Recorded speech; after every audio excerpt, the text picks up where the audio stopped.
Agora vamos iniciar o capítulo 4, Define. Agora a gente vai começar a entrar um pouco mais especificamente em cada item do ciclo DMAIC. O primeiro item a ser destacado no início do processo é o contrato de melhoria. Nele deve estar bem claro o escopo e os objetivos de melhoria desse processo. Então a gente vai ver no próximo slide o contrato de melhoria. Você, como um Green Belt ou um Black Belt, precisa deixar claro que aquele projeto de melhoria ele tem um objetivo de melhorar algum tópico daquele processo. E qual tópico é esse? Então por isso que se faz um contrato de melhoria. Então aqui um exemplo real que a gente vai usar, tá? O aumento na velocidade de tratativas de mudanças na infraestrutura. Então, é o projeto que a gente está fazendo desde o começo desse curso. Vocês se lembram, né? A gente tem uma documentação que os analistas gastam 1 hora para olhar essa documentação e o nosso objetivo é reduzir esse tempo, tá? Então, o aumento na velocidade da tratativa de mudanças na infraestrutura. A documentação são as mudanças na infraestrutura, né? A gente quer aumentar a velocidade. O escopo e o objetivo eles precisam estar claramente definidos. Isso aonde? No contrato de melhoria. Agora, um outro tópico aqui. Os KPIs são métricas e medições de acompanhamento dessas melhorias. Devem ser estabelecidos antes do início das melhorias e comparados ao final de toda a implementação. Então, é muito importante que, por exemplo, aqui no nosso caso, o aumento na velocidade de tratativas de mudanças na infraestrutura. Quais são os KPIs? Né? Quais são as métricas que a gente vai usar? A gente vai analisar quanto tempo o analista demorava para olhar e quanto ele tem tempo está gastando agora. Isso pode ser uma métrica. Você tem que definir essa métrica juntamente com o seu time. Por isso que você tem que saber bem o objetivo. E o que eu aconselho a todo mundo? Sempre defina os KPIs, sempre defina as métricas antes de iniciar o projeto.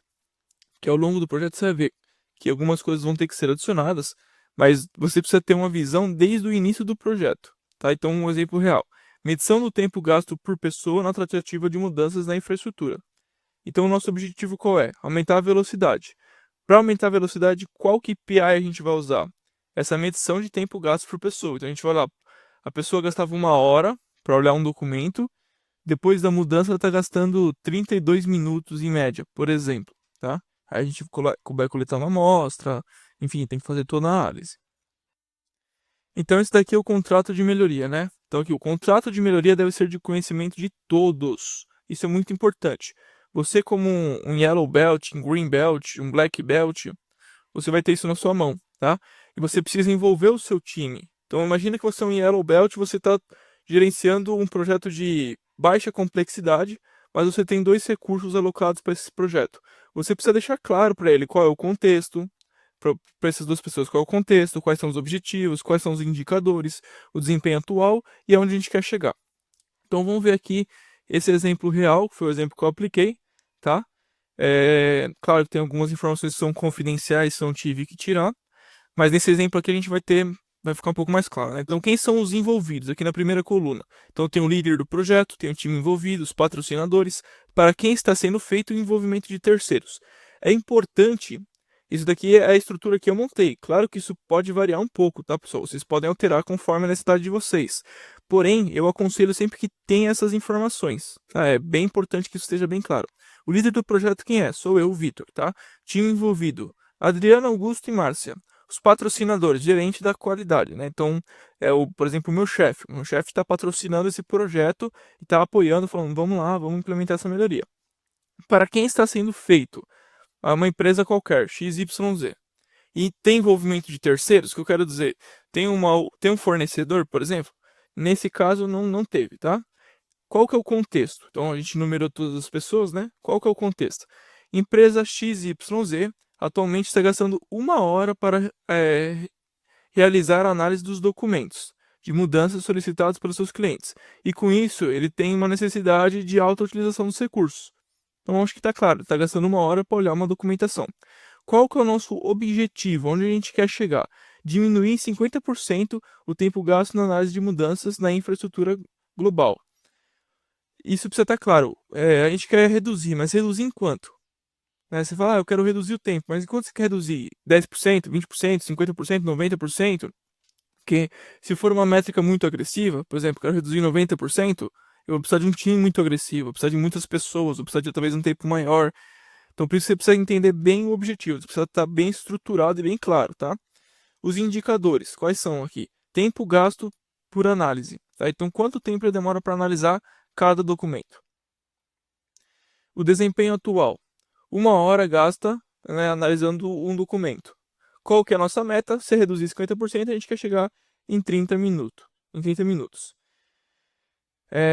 Aqui, analista necessário para análise dos documentos. Tá? Então, isso daqui é um item também que a gente tem que destacar, o quanto a gente está gastando. Né? A gente gasta um analista para analisar um documento. Então, isso daqui é todo o contexto, todos os indicadores, desempenho atual e a meta que a gente quer chegar. Tá ok? Contrato de melhoria precisa estar claro, precisa estar bem escrito. O patrocinador, que é o gerente da qualidade, precisa estar sabendo, porque para ele que vai ser reportado tudo isso. Então tenha na sua mente esse contrato de melhoria, é o início, é o primeiro passo, né? Depois de aplicar um ciclo PDSE que você aprendeu todo o processo, quando você começa a estruturar ele, o contrato de melhoria é o primeiro passo a ser dado. Aqui uma pergunta, né? O CIPOC. Vocês lembram que a gente já aprendeu o que é o CIPOC? Se você não lembra, olha na apostila novamente, que é importante você saber. O CIPOC é uma ferramenta a ser utilizada na primeira etapa do processo de melhoria? Essa é uma pergunta. Pausa o vídeo e responda. A resposta é sim, né? Você precisa entender o CIPOC. Por que você precisa do CIPOC? Você entender o processo de ponta a ponta. Então, ela é a primeira coisa a ser feita juntamente com o contrato de melhoria. Tá? Então, vai começar um projeto, aplica o CIPOC, entende quais são as entradas, qual é o processo, qual a saída, se tem fornecedor, tem que entender um contexto como um todo. Agora aqui um outro item também que é bastante importante quando a gente começa um projeto de melhoria, o diagrama direcionador, tá? O que é isso? Realiza a organização das ideias, dando o início do problema aí, né? E possíveis soluções, possíveis saídas. É muito utilizado para descrever todos os passos ou possibilidades a ser utilizada nesse projeto de melhoria. Então, o que eu quero dizer com isso? Na verdade, esse diagrama direcionador não é algo essencial para vocês, tá, gente? Isso aqui não é, nossa, eu preciso saber disso. Não. Não é como, por exemplo, um contrato de melhoria que tem uma importância muito maior. Mas isso daqui é legal para vocês poderem organizar as ideias, tá? É bem utilizado isso aqui na gestão de processos. Não sei se de repente você está fazendo um MBA em gestão de processos. Isso daqui é bem utilizado. Como é que funciona?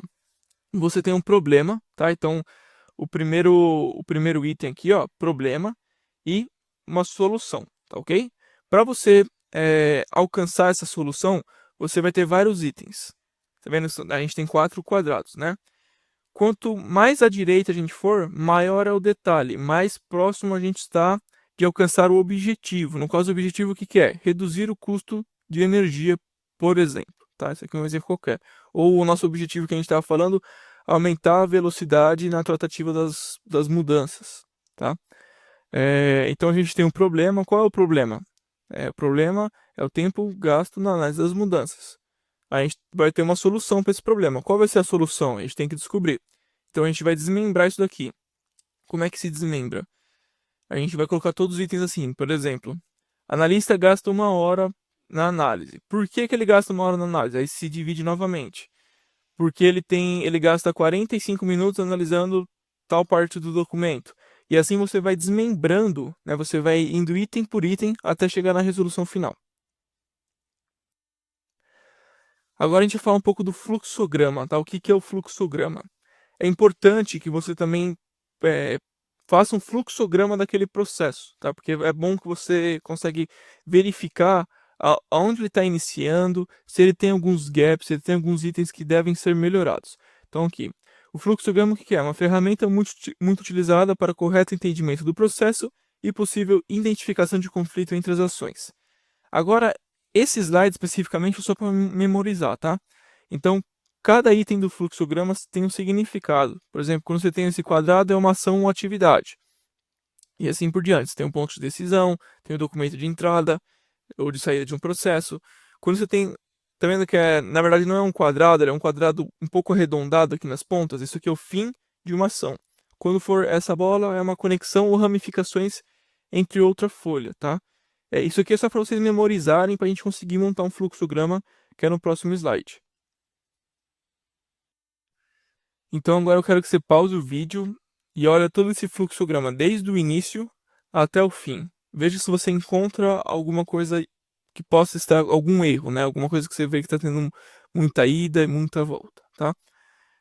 Pausa o vídeo e a gente conversa. Então, nesse fluxograma, ele é um fluxograma até que relativamente bom, tá? Como que você pode identificar um fluxograma sendo bom ou ruim?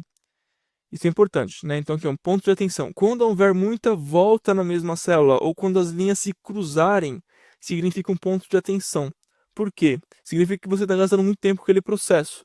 Por exemplo, vamos imaginar aqui, a gente tem um início, né, e depois o material é retirado da forma, depois ele tem um envio para acabamento, vai para o corte, inspeção, aí depois vai para uma aprovação, né?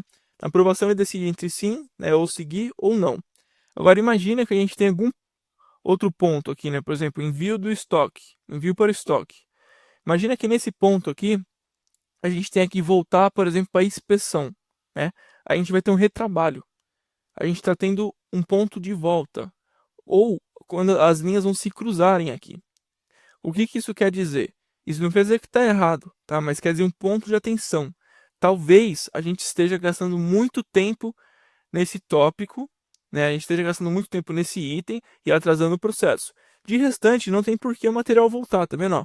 Ele está indo retinho em tudo, né? Tudo bem, tem outro ponto aqui, ó, aprovação, sim ou não, né? Se não, tem um retrabalho. Aqui novamente, um outro ponto de atenção. Então, grava isso na cabeça de vocês. Quando houver muita volta na mesma célula, tá? Então tem 3 voltas, por exemplo, ou quando as linhas de um fluxograma se cruzarem, não significa um erro, mas significa um ponto de atenção. Talvez aquele ponto daquele processo tenha que ser verificado. E só destacando aqui para vocês, o fluxograma existem 3 tipos, tá? Isso aqui também é teórico. Existe o macro, que é uma visão geral, o mid ou mid, que é um pouco mais detalhada, e o mini. O mini é aquela que é extremamente detalhada, tá? Quando você está analisando um projeto de alta complexidade, é aconselhável que você olhe a versão número 3, né? A versão mais detalhada possível, porque com ela que você vai ter uma visão correta e vai conseguir verificar onde você pode aplicar uma melhoria, não uma visão geral. E aqui a gente vai com um ponto de reflexão. Então, pausa o vídeo, releia a apostila e qualquer dúvida entre em contato com a gente. Lembrando que agora a gente está entrando nos tópicos um pouco mais complexos, tá? Então o curso começa a ficar um pouco mais detalhado, um pouquinho mais difícil. Sugiro que se você tiver alguma dúvida, tire todas as dúvidas antes de a gente seguir.